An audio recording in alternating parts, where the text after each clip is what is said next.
अस्सलामुअलैकुम, कैसे हैं आप सब लोग। उम्मीद करती हूँ सब लोग खैरियत से होंगे और खुश होंगे और आम जो है बड़े ज़ोरों शोरों से खा रहे होंगे, खूब दबा कर खा रहे होंगे क्योंकि मैं सोचती हूँ जिससे जैसे कि मुझे आम पसंद है, ऐसे मैं सोचती हूँ पूरी दुनिया को आम पसंद होंगे और बहुत खुशी खुशी खाते होंगे। और आमों में आम हो तो चौसा का आम तो क्या कहने हैं। तो ये चौसा का आम आजकल आने लगा है, तो मैं तो चौसा का आम जो है ना वही मंगा रही हूँ अपने हस्बैंड से। तो मेरे हस्बैंड जो है ना ये चौसा का आम लेकर आए थे।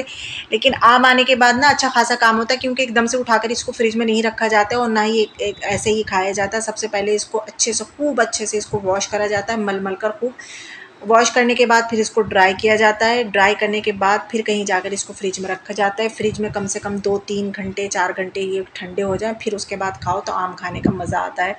तो खैर अभी तो मैंने आम जो है वो वॉश नहीं करी, क्योंकि बर्तन जो है अभी सिंक में रखे हुए थे और ये सुबह का ही टाइम था, तो अभी बर्तन मैंने वॉश नहीं करे थे। घर को पहले यही होता है कि घर को वाइंड अप करा जाए, फिर उसके बाद ही सारा काम किए जाते हैं। तो मैंने जल्दी से जो थे ना बर्तन सारे वॉश करे। अच्छा आज जो है मैं हॉट केस जो था ना मेरा रोटी रखने का, उसको भी मैंने अच्छे से खूब वॉश कर लिया। अच्छा ये जो ना गुलबाजी मुझे ये प्लांट दे के गई थी, इसमें ना पपीते का प्लांट भी निकल आया और गुलबाजी इतना खुश हो रही थी, इतना खुश हो रही थी, कह रही थी किसी इसको बड़े से गमले में लगा लो इसको, क्योंकि ये पपाया का है ना, तो उन्होंने जब कोई खाया होगा ना तो बहुत अच्छा होगा, तो उन्होंने उसको उसका बीज इसमें डाल दिया होगा। अच्छा यहाँ पर मैं आपके साथ एक हैक जो है वो शेयर कर रही हूँ, उसको ज़रूर गौर से देखना। जैसे कि हम लोग झाड़ू लगाते हैं ना, तो एकदम से जो डस्टिंग पैड होता है उसमें सारा कूड़ा उठा लेते हैं, तो ऐसा नहीं करें आप। इस तरीके से पॉलीथीन को ना उसके ऊपर चढ़ा लें आप, पंजा जिसको आम भाषा में कहा जाता है, पंजा, पंजे के ऊपर मैंने ये पॉलीथीन जो है वो इस तरीके से मैंने पूरी की पूरी चढ़ा ली है। और जितना भी कूड़ा है ना अब मैं इस पंजे के अंदर ले लूँगी, तो ये पंजे के अंदर तो जाएगा ही जाएगा, पंजे से के मतलब ये पॉलीथीन में चला जाएगा, पंजे में तो जाएगा ही उसकी मदद से, लेकिन पॉलीथीन के अंदर चला जाएगा। इससे क्या होगा, हमारा जो पंजा है या ये पैड जो है ना ये गंदा बिल्कुल नहीं होगा। नहीं तो मुझे ना इसको इसको भी मैं लगभग रोज़ ही रोज़ वॉश करती हूँ, क्योंकि मुझसे ऐसे रखा नहीं जाता है। तो देखिए मैंने आपको ये एक बढ़िया सा हैक बताया है, इस हैक के बदौलत मतलब मैंने आपको इतना अच्छा हैक बताया है, तो इसके बदले में मुझे एक लाइक चाहिए और प्यारे प्यारे से कमेंट्स चाहिए, ठीक है। और यहाँ मेरी वॉशिंग मशीन भी साथ साथ लगी हुई थी, तो वो तो खैर रोज़ ही लगती है और वो कपड़े धुल चुके हैं। अच्छा ये है सिलाई मशीन, तो सिलाई मशीन का ये जो ऑयल होता है ये सिलाई मशीन में डाला जाता है, ठीक है। इससे सिलाई मशीन जो है ना बहुत स्मूथ चलने लगती है। सॉरी, तो यहाँ पर ना ये जो मेरा बेडरूम का डोर है ना ये बहुत बुरी बुरी आवाज़ें निकालने लगा था, फिर से बहुत ज़्यादा आवाज़ें हो रही थी।